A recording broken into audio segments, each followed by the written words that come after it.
তুই এই ঘরে 1000 টাকা দিবি, আমি তোকে জান্নাত দিব। এই ঘরে তুই 2000 টাকা দিব। আসাদগাদু তারাদ্দুল বারা ওয়া তাজিদু ফিল উমর, আমি আল্লাহ তোর বালা বাঁচিয়ে দেব এবং তোর হায়াতটাও বৃদ্ধি করে দিব। এই জন্য আল্লাহর কাছে কর্মেরই কিন্তু অভাব নাই।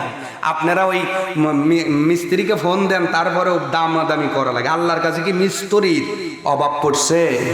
কথা বলে না। মিস্ত্রির কথা বলতে তো আর একটা কথা মনে আসলো, বলবো বলবো না? থাক না না, কষ্ট হবে না তো? মিস্ত্রির কথা বলবো না যে আল্লাহর কাছে কেমন মিস্ত্রি আছে। সময় কিন্তু বেড়ে যাবে, বলবো। সাইয়েদনা মুসা আলাইহিস সালাম জন্মর খবর আপনারা জানেন। সাইয়েদনা মুসা আলাইহিস সালাম যেদিন জন্ম নিলেন, জন্ম নেওয়ার পরে মুসা নবীর মা বড় চিন্তায় পড়ে গেছেন। কি করবেন? ফেরাউনের গোষ্ঠী দেখলেই তো মেরে ফেলবে। আল্লাহ পাক বললেন, জিবরাইল আর ফেরেশতা নয়, এইবার মিস্ত্রি সেজে মুসা নবীর মায়ের গেটে চলে যা। কারণ মুসা নবীর মা মনে মনে খুঁজতেছে, যদি একটা মিস্ত্রি পাইতাম, কাঠ দিয়ে একটা সিন্দুক বানাইয়া আমার মুসাকে সেই সিন্দুকের উপর তুলে ভাসায় দিতাম। ইতিমধ্যেই গভীর রাতে কে যেন রাস্তা দিয়ে যার বলে, মিস্ত্রি লাগে, মিস্ত্রি, আমি কাঠ মিস্ত্রি। মুসা নবীর মা বলে, এতটাই তো মিস্ত্রি আবার আমার গেটের সামনে দিয়ে যায়। সুবহানাল্লাহ। দাঁড়ার ফাঁক দেওয়া বলতেছে, মিস্ত্রি দাঁড়াও। কিন্তু কি সুন্দর মিস্ত্রি! মিস্ত্রির পোশাক সাদা, দাড়ি সাদা, চুলও সাদা। আল্লাহু আকবার।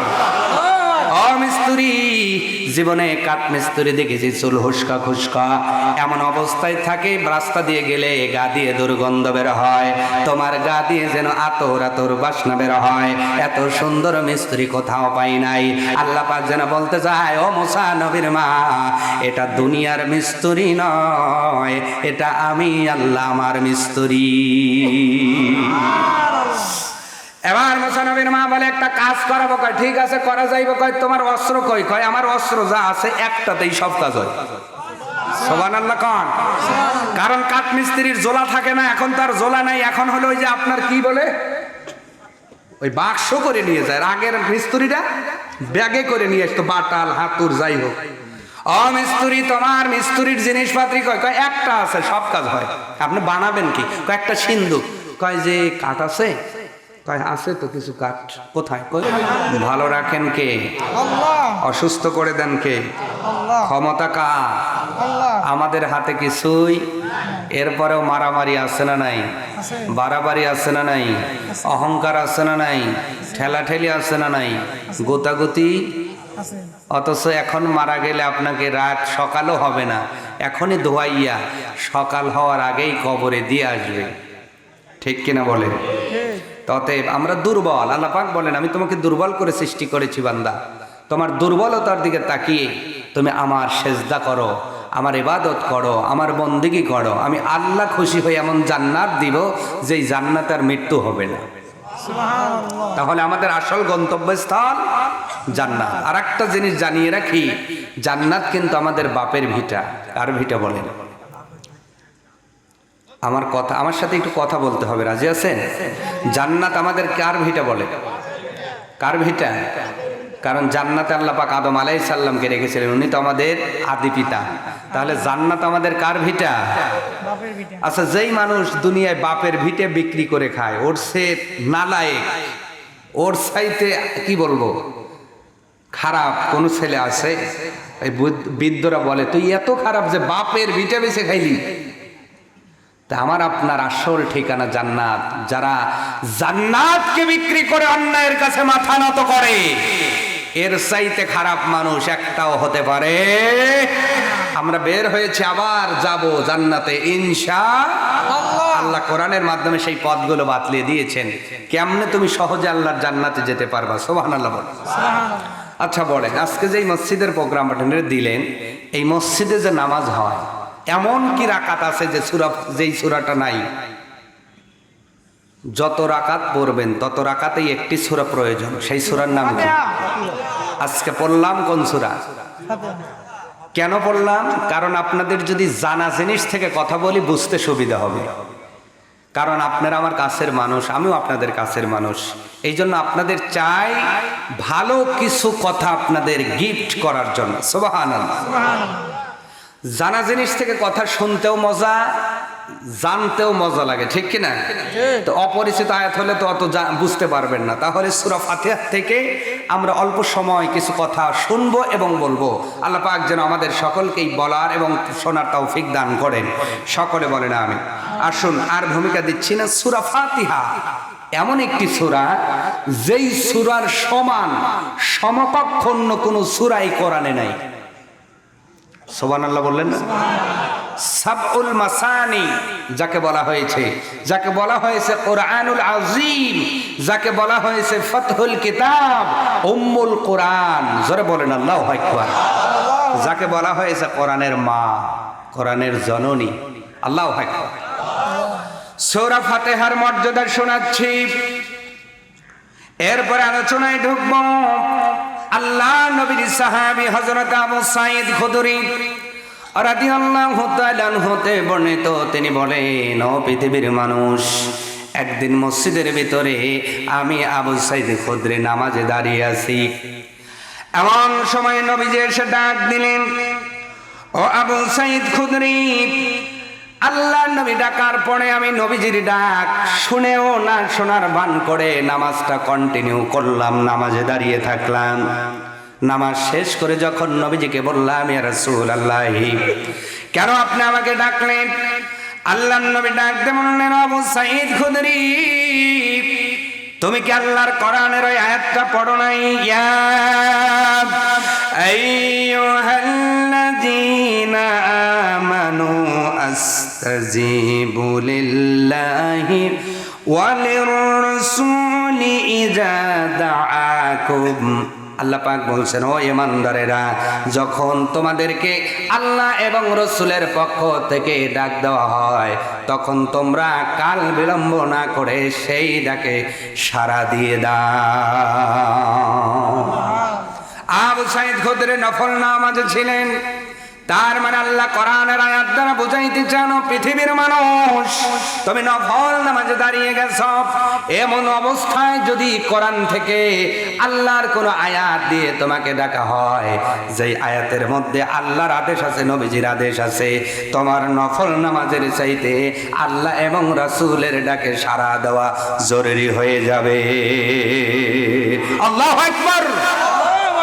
আবু সাঈদ খুদরিকে বললেন, তুমি কি আয়াতটা পড়ো নাই? আবু সাঈদ খুদরি অত্যন্ত শর্মিন্দা হয়ে গেলেন, ইয়া রাসূলুল্লাহ, শুনেছি কিন্তু মন থেকে হারায় গেছে, ক্ষমা করবেন। আল্লাহর নবী বললেন, আবু সাঈদ রে, আমি যদি সময় পাই তোমাকে আজকে এমন একটা ওয়াজ শোনাইব, যেই ওয়াজটা ইতিপূর্বে আমি নবী কারো কাছে করি নাই।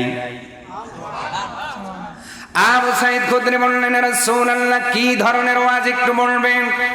আল্লাহর নবী বললেন, আবু সাঈদ খুদরি, আমি কি তোমাকে বলে দিব না কোরআনের সবচেয়ে বড় সূরার নাম কি? আবু সাঈদ খুদরি বললেন, ইয়া রাসূলুল্লাহ, অবশ্যই বলবেন, আপনি জানাবেন। কথা বলতে বলতে আল্লাহর নবী কিছু সময় পর মসজিদ থেকে বাহির হয়ে যাবেন। এমন সময় আবু সাঈদ খুদরি হাত ধরে বলতেছেন, ইয়া রাসূলুল্লাহ, আপনি কথা দিয়েছেন, আপনার অঙ্গীকারের কথা স্মরণ করেন। আপনি বলেছেন আমাকে আজকে কোরআনের সবচেয়ে বড় সূরার নামটা বলবেন। বলেন তো, কোরআনের সবচেয়ে বড় সূরার নাম কি? সূরা বাকারা। বলেন। এই কথা বলে না। আবু সাঈদ খুদরি বললেন, ইয়া রাসূলুল্লাহ, সবচেয়ে বড় সূরার নাম হলো সূরাতুল বাকারা। আল্লাহর নবী বললেন, না ও আবু সাঈদ খুদরি, এটা তো হলো আয়তনে বড়, আয়তনে বড় মানে দীর্ঘর দিকে বড়, সবচেয়ে লম্বা সূরা, লং সূরা, আয়াতের দিকে বড়, কিন্তু কোরআনে কারিমার মধ্যে মর্যাদার দিকে সবচেয়ে বড় সূরার নাম সূরাতুল ফাতিহা। আল্লাহু আকবার। মুসনাদ আহমদের হাদিসের মধ্যে হাদিসটা আনা হয়েছে। ও বাংলাদেশের মানুষ, ভালো করে শোনো, তার মানে কোরআনে কারিমার ভিতরে যত বড় সূরাই থাক, যত সূরাই থাক, সূরা ফাতিহার মতো মর্যাদাবান সূরা একটাও নাই। এটা কি আমার কথা না কার কথা? নবীজির কথা। কার কথা? আল্লাহর নবী বলেছেন ফাতিহা সবচেয়ে মর্যাদাবান সূরা। কারো যদি জবান ঠিক থাকে, এই জবান দিয়ে যদি মিথ্যা না বলে, এই জবান দিয়ে যদি হারাম টাকার খাদ্য না খায়, জবান দিয়ে যদি গীবত না করে, এই সূরা ফাতিহা পড়ে পানিতে ফু দেবে, আর ওই পানি যদি তুমি খাইতে পারো, একমাত্র মরণ ছাড়া সব রোগের মহা ঔষধ হয়ে যাবে। আল্লাহু আকবার। কিন্তু আজকে জবানটাই তো ঠিক নাই, ফু দিব কোন জায়গায় বলেন? ফু দেওয়ার জন্য আলেম শর্ত না, ফু দেওয়ার জন্য জবান শর্ত। কথা ভালো করে বুঝবেন, ফু দেওয়ার জন্য আলেম শর্ত না। আপনি ভ্যান চালক, আপনার যদি কামাইটা হালাল হয়, আপনার যদি ইবাদতটা ঠিক হয়, জবান যদি পবিত্র থাকে, ভ্যান চালানোর পরেও যদি ওই জবান দিয়ে সূরা ফাতিহাটা পাঠ করে পানিতে ফু লাগাতে পারেন, আল্লাহর নবী বলেন একমাত্র মরণ ছাড়া সব রোগ আল্লাহ শিফা দিয়ে দেবে। এমন একটি সূরা আল্লাহ কোরআনে দিলেন, যে সূরার নাম হলো সূরাতুল ওপেনিং, খোলা। কারণ যেই সূরা দিয়েই তো কোরআনে কারিম খোলা হয়, ঠিক কিনা বলেন? এই সূরার ভিতরে সাবউল মাসানি, এমন 7টি আয়াত আছে যেই আয়াতের কোনটাই কারোর চেয়ে কম নয়। আল্লাহু আকবার। এবং এই সূরা ছাড়া নামাজ হবে না। ফরজ নামাজ পড়লে এই সূরাটা আছে না নাই? অজিব নামাজ পড়লে আছে না নাই? সুন্নত নামাজ পড়লে আছে না নাই? নফল নামাজ পড়লে আছে না নাই? আপনারা যদি তারাবি পড়েন আছে না নাই? সালাতুল হাজত পড়লেও আছে না নাই? চাশতের নামাজ পড়লে আছে না নাই? তাহাজ্জুদের নামাজও আছে না নাই? তার মানে সবচেয়ে কমন সূরার নাম সূরাতুল ফাতিহা। এই সূরা ফাতিহা পড়বেন, এই সূরা ছাড়া নামাজ হবে না। কিন্তু এখন যদি এক সাইড থেকে ধরি, ভাই নামাজ তো 2 ওয়াক্ত যাই পড়েন, সূরা ফাতিহাটা পড়েন, অনেকেই কিন্তু সূরা ফাতিহা পড়তে আমহেদ্দ হয়ে যাইবে। ঠিক ঠিক আসতে হইছে কেন? আসছে না নাই?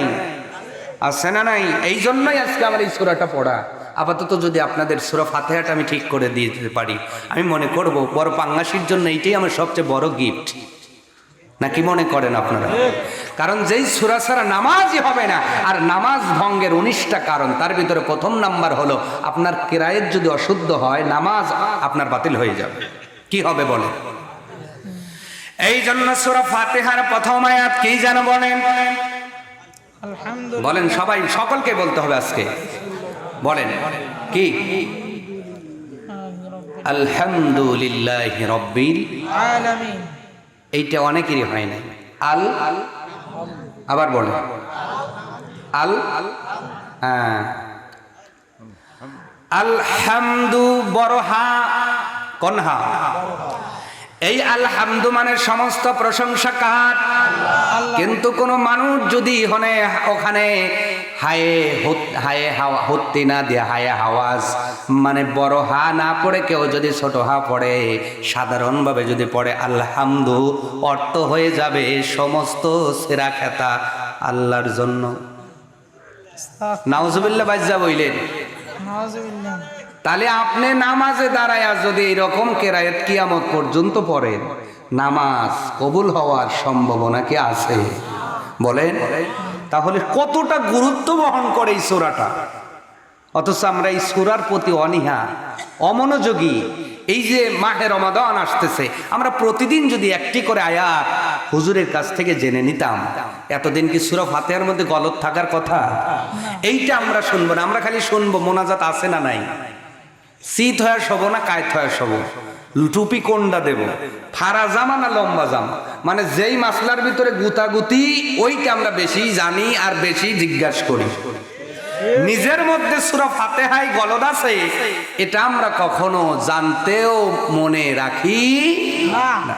হুজুর দেখলে আপাতত একটা আয়াত করে শিখে নিয়ে ক্ষমা করে দিবেন কে? আল্লাহ। বরকত দেবেন কে? আল্লাহ। বিসমিল্লাহির রহমানির রহিম।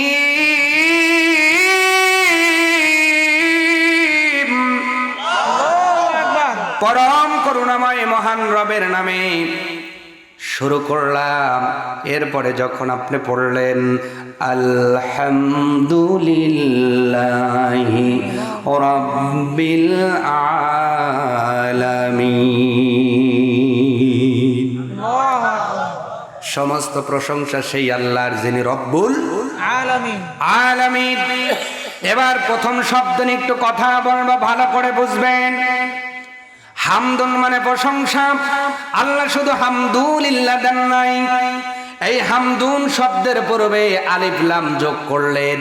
মুফাসসিরে কেরামগণ বলেন আলিফ লামটা হলো আলিফ লামে জিনসি, তার মানে যত প্রশংসা আছে সব প্রশংসা এক জায়গায় করিয়া আমরা বললাম আলহামদুলিল্লাহ। সমস্ত প্রশংসা একজনের, তিনি কে? আরো জোরে বলেন তিনি কে? এইবার যদি আপনি কোরআন ওস্তাদ ছাড়া বুঝতে যান, হুজুর ছাড়া যদি কোরআন বুঝতে যান, আজকে বলেন তো অনেকেই বাংলা কিতাব পড়ে ফতোয়া দেয়, আছে না না? বাংলা কিতাব পড়েই ফতোয়া দেয়, আছে না নাই? ওস্তাদ ছাড়া কোরআন যদি বুঝতে যান অবস্থাটা কেমন হবে ভালো করে বোঝেন। আল্লাহর কোরআনে পড়লেন সমস্ত প্রশংসা আল্লাহর। এবার আমি কিছু কথা বলছি, অত্যন্ত মনোযোগ দিয়ে কথাগুলো বোঝার চেষ্টা করেন। আল্লাহ বললেন সমস্ত প্রশংসা আল্লাহর, কিন্তু আপনি যখন আপনার ছেলের জন্য একটি কন্যা মানে মেয়ে দেখতে গেলেন, মেয়েটার চেহারা দেখে মাশাআল্লাহ সুবহানাল্লাহ পড়লেন। একজন লোক বলল মেয়েটা দেখতে কেমন? কয় মাশাআল্লাহ খুব সুন্দরী। প্রশংসা কার করছেন বলেন? কার প্রশংসা করছেন? এবার বাড়িতে আসার পরে বিয়াই বাড়িতে গেছেন, বিয়াই বাড়ি যাওয়ার পরে বিয়ান এমন একটা গরুর গোশত রান্না করছে কালাবুনা, খাওয়ার পরে প্লেট সাইডে খাইছে। এখন একজন জিজ্ঞাসা করলো রান্নাটা কেমন? আপনি বললেন মাশাআল্লাহ, গরুর গোশত সেই টেস্ট। প্রশংসা করলেন কার? কথা বলা লাগবে, আলোচনাটা খুব ডিপলি বুঝতে হবে। কিন্তু প্রশংসা কার করছেন? আজকে আমাকে বাহারি রকমের খাবার দেওয়া হলো আব্দুর রাজ্জাক সাহেবের বাড়িতে। ছোট মাছ পাবদা মাছ খাইতে খাইতে আমার নিজের খাওয়া বেশি হয়ে গেছে। মানে এইটার উপর ওইটা স্বাদ, যেটা আনে সেইটাই স্বাদ। লাস্টে পায়াস দেখি আরো স্বাদ। এই যে পায়াসের প্রশংসা করলেন, দুধের প্রশংসা করলেন, মিষ্টির প্রশংসা করলেন, মাছের প্রশংসা করলেন, ফলের প্রশংসা করলেন, পেয়ারার প্রশংসা করলেন, কাঁঠালের প্রশংসা করলেন, ছেলের চেহারার প্রশংসা করলেন। ওয়াজ যদি ভালো লাগে আগামীকাল বলবেন হুজুরের কণ্ঠ কি সুন্দর। প্রশংসা কার? কথা বলে না কার কার? হুজুরের কণ্ঠের প্রশংসা আছে, নদীর মাছের প্রশংসা আছে, আবার গরুর গোশতের প্রশংসা পাওয়া যায়। কন্যা সন্তান দেখতে গেলে চেহারার প্রশংসা পাওয়া যায়। যুবক ছেলের চেহারা ভালো হলে তার প্রশংসা পাওয়া যায়। একজনের চরিত্র ভালো হলে কথা ভালো করে বললে তার প্রশংসা হয়। কিন্তু আল্লাহ যে বললেন সব প্রশংসা আল্লাহর। এইবার আপনি যদি নিজে নিজে কোরআন বুঝতে চান, আপনি বলবেন ব্যাপার কি? তাহলে আল্লাহর কথা তো দুই রকম হইল। আল্লাহ বললো সব প্রশংসা আল্লাহর, আর এখন থেকে গরুর গোশত আছে, মাছ আছে, আপনার ফল আছে, কত কিছু আছে, আছে না নাই? আছে। এই জন্য তাফসীর বুঝতে হবে। খারাপ লাগবে না তো? এবার আমাকে অ্যানসার দিয়ে বলো, পৃথিবীর মানুষ গরুর গোশত খাইলে স্বাদ লাগে, কিন্তু গরুর গোশতর ভিতরে ওই রকম স্বাদ একজন দিয়েছে। জোরে বলেন তিনি কে? পাবদা মাছের মতো বানিয়েছেন কে? পুঁটি মাছের মতো স্বাদ বানিয়েছেন কে? বোয়াল মাছের মতো বানিয়েছেন কে? কাঁঠালটা কাঁঠালের মতো স্বাদ করে বানিয়েছেন কে? লিচুটা লিচুর মতো বানালেন কে? বক্তাদের কণ্ঠের ভিতরে মাধুর্যতা দিলেন কে? আল্লাযী খালাকাকা ফাসাওয়াকা ফাআদালাক। আল্লাহ পাক বলেন আমি এক একজনকে এক একটা সত্তা দিয়েছি। পৃথিবীর জমিনে কত মানুষ পাওয়া যায়, কারোর কণ্ঠের সঙ্গে কারো কণ্ঠের মিল নাই। কথা বলেন, দিলেন কে? আল্লাহ। এই জন্য প্রশংসা হবে কার? আল্লাহ। আপনি যেই কন্যাটা দেখতে যায় প্রশংসা করলেন, অমকের বৌমার চেহারা সুবহানাল্লাহ, অমকের কন্যার চেহারা, ছেলের চেহারা সুবহানাল্লাহ, দেখতে ছেলেটা কত সুন্দর দেখা যায়, এই চেহারাটাও দিলেন একজন, তিনি কে? لقد خلقنا الإنسان في أحسن تقويم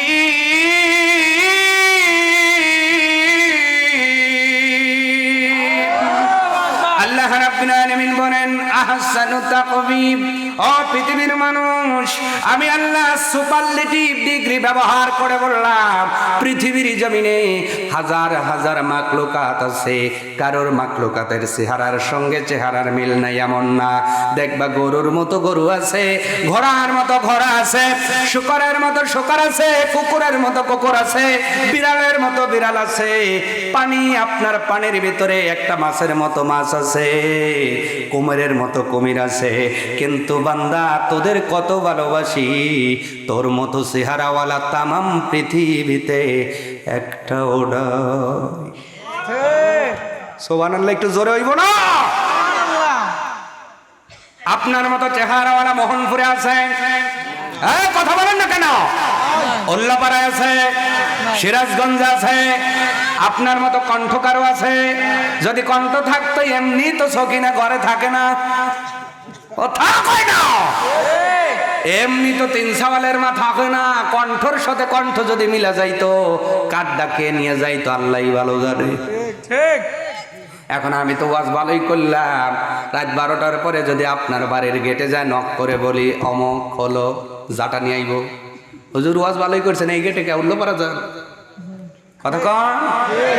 তার মানে আপনার কণ্ঠ তার কানের মধ্যে সেভ হয়ে গেছে। এই যে ডিভাইস গুলো দেখো, তুমি সেভ রাখো, সেভ রাখো। এই ফোন যদি হঠাৎ করে ফরম্যাট হয়ে যায়, সব সেভ নাম্বার হারিয়ে যাবে। কিন্তু আল্লাহ ব্রেনের মধ্যে এমন ডিভাইস বসাইছেন, একবার সেভ হয়ে গেলে মরণ পর্যন্ত ডিলেট হয় না। দিয়েছেন কে? আর জোরে বলেন দিয়েছেন কে? সেই আল্লাহর প্রশংসা করতে হবে। প্রশংসা হবে কার? আমি নামাজ পড়ব কার জন্যে, জিকির করব কার জন্যে, দোয়া করব কার কাছে, আবদার করব কার কাছে, আমার দুঃখ প্রকাশ করব কার কাছে, আনন্দটাও জানাবো কার কাছে। قل إن صلاتي ونسكي ومحياي ومماتي لله رب العالمين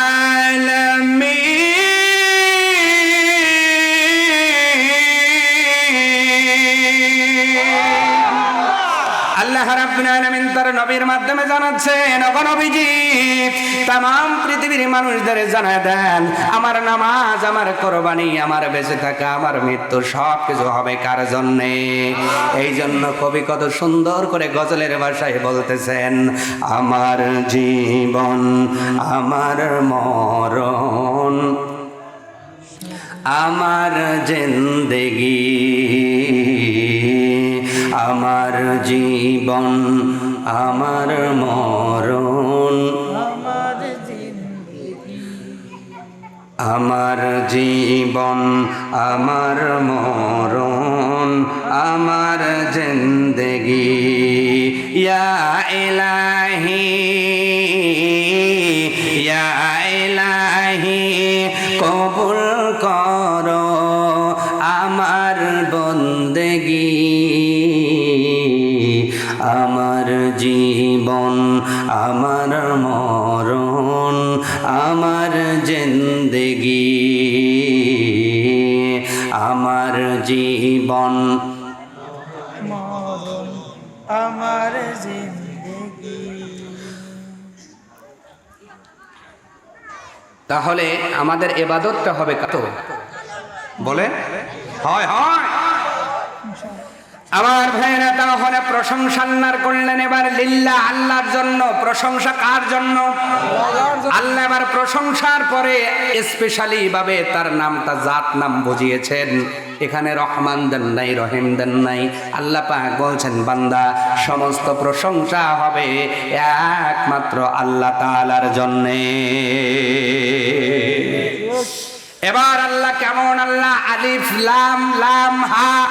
কি হলো? বলেন বলেন। আলিফ লাম লাম হা কয়টা হরফ? কয়টা হরফ? 4টা। কয়টা? আলিফ লাম লাম। সারে সারে কত মিল আল্লাহ করলেন। মিম হা মিম দাল মুহাম্মদ। কয় অক্ষর? বড় 4টা কিতাব আছে, তাওরাত জাবুর ইনজিল। কোরআন কয়টা? 4টা। 4 জন ফেরেশতা হলো বড়, জিবরাইল, মিকাইল, আজরাইল, ইসরাফিল। আল্লাহু আকবার। আর জোরে বলেন আল্লাহু আকবার। এবার আল্লাহ কেমন? আল্লাহ আমাদের হিন্দু ভাইরা আছেন, তাদের ধর্মের প্রতি কোনো বাড়াবাড়ি নাই, যেহেতু আল্লাহ পাক বলেছেন লাকুম দীনুকুম ওয়ালিয়া দীন। আমরা আল্লাহরে ডাকি, হিন্দু ভাই বোনেরা ভগবানকে ডাকে।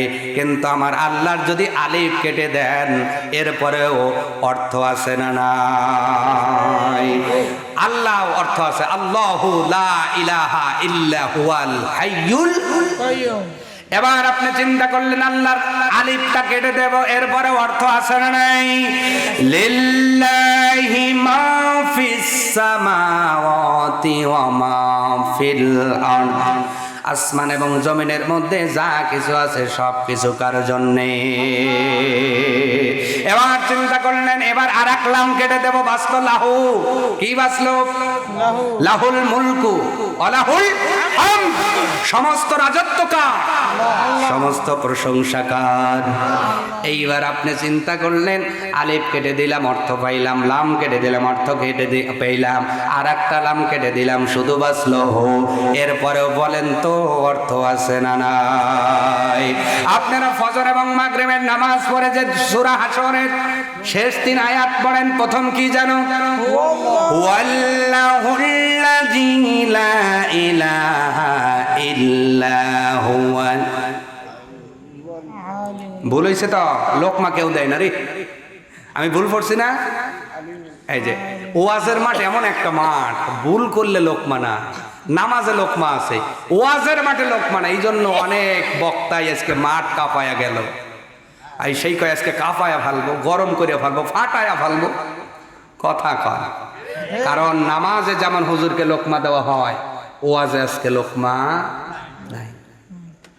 আমি ভুল করেছি, আপনারা বলবেন। আমি তো মানুষ, আমি তো আসমান থেকে আসি নাই, ভুল হবে, এটাই আমার স্বাভাবিক। কোনো মানুষ ভুলের ঊর্ধ্বে নয়।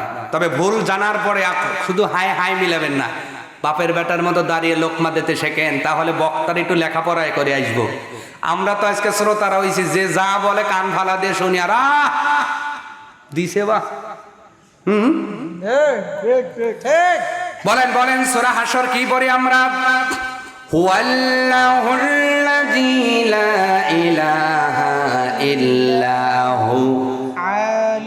ওই যে হু আল আলিমুল গায়বি ওয়াশ শাহাদাতি হুয়ার রহমানুর রহিম। তার মানে আল্লাহ শব্দের প্রতিটা হরফের অর্থ আছে। আল্লাহ কেটে দিলে অর্থ আছে, লাম কেটে দিলে অর্থ আছে, আর এক লাম কেটে দিলে শুধু হু আছে, তাও আছে। এইবার ভগবানের ব কেটে দেন, গবান। কথা কয় না? গবানের কি অর্থ আছে? এবার আমার যে খ্রিস্টান ভাইরা গড বলে, জি কেটে দেন, উচ্চারণই করা যায় না। কথা কয় না? কথা কয় না? তার মানে আমরা কত ভাগ্যবান, এমন একজন আল্লাহরে পাইলাম, তার প্রত্যেকটা হরফের অর্থ আছে। আল্লাহু আকবার।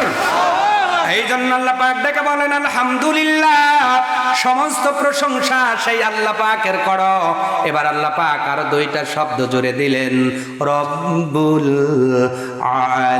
আলামিন। আল্লাহ পাক বলছেন, আল্লাহকে যদি না চেনো, আমি একটু চিনায় দিচ্ছি কোন আল্লাহ, যিনি হলো সেই আলামিনের রব। জোরে বলেন। সুবহানাল্লাহ। এবার আলামিন বলতে কতটুকু? আপনার কাছে আলামিন বলতে কি মনে হয়? এই দুনিয়া? বলেন বলেন। 5টা মিনিট সময় দেন, আপনাদের বুঝতে সুবিধা হবে, ধৈর্যচ্যুত হবেন না। এবার সায়েন্স থেকে কিছু তথ্য দিচ্ছে আপনাকে। আজকে যারা মোহনপুরে নেতা হওয়ার পরে যার গর্জনে সারা মোহনপুর কাঁপে, তারা চিন্তা করে আমার উপরে আর কেউ নাই। তাদের জন্য বলছে, ভালো করে বুঝবেন কথাগুলো। আল্লাহ যে আলামিনের রব, আলামিন কতটুকু? বিজ্ঞান বলছে বর্তমান আকাশ বিজ্ঞানীরা রিসার্চ করে সামান্য একটা এরিয়া রিসার্চ করে তারা 10,000 গ্যালাক্সির সন্ধান পেয়েছেন। তাদের ধারণা হলো আল্লাহ প্রথম আসমানের নিচে কমপক্ষে 200 বিলিয়ন গ্যালাক্সি সাজায়া রেখেছে।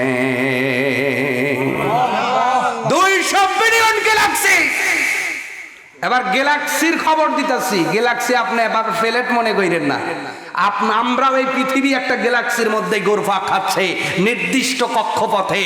একবার একটা গ্যালাক্সির মধ্যে গ্রহ উপগ্রহ আর নক্ষত্র কত আছে বিজ্ঞান বলছে 2 দেওয়ার পরে 23টা শূন্য। 2 লেখার পরে কয়টা শূন্য দিবেন আপনি? গুইনে আগাইতে 23টা শূন্য দিবেন। কত হইব বাইরে হিসাব কইরেন।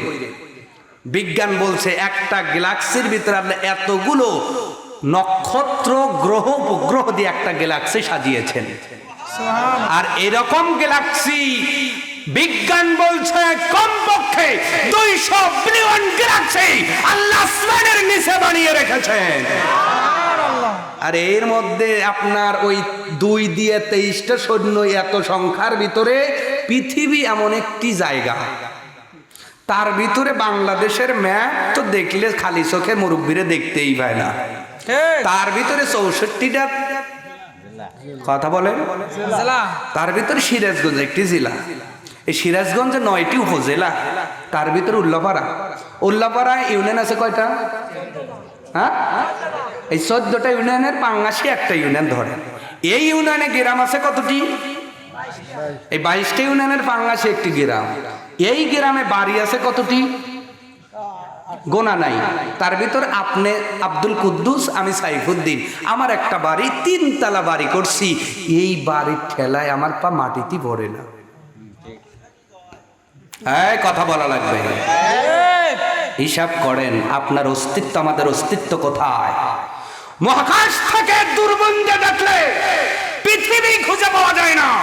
সেই পৃথিবীর ভিতরে 64টা আপনার 250-র উপরে দেশ। তার ভিতরে বাংলাদেশ ক্ষুদ্র একটি দেশের, ক্ষুদ্র একটি উপজেলার, ক্ষুদ্র একটি ইউনিয়নের, ক্ষুদ্র একটি গ্রামের, ক্ষুদ্র একটি কয়েক শতক বাড়ি 3 তালা করছি। আমার ঠেলায় মোহনপুর গরম। কথা বলেন না কেন? আল্লাহ পাক বলছে আমি তোমার মতো ইউনিয়নের মালিক না, রব্বুল। এটাই তো শুধু দিলাম প্রথম আসমানের নিচে। এরপরে দ্বিতীয় আসমান আল্লাহ নির্ভেজাল সোনা দিয়ে নির্মাণ করেছেন। সোনা কতটুকু? 2 কেজি।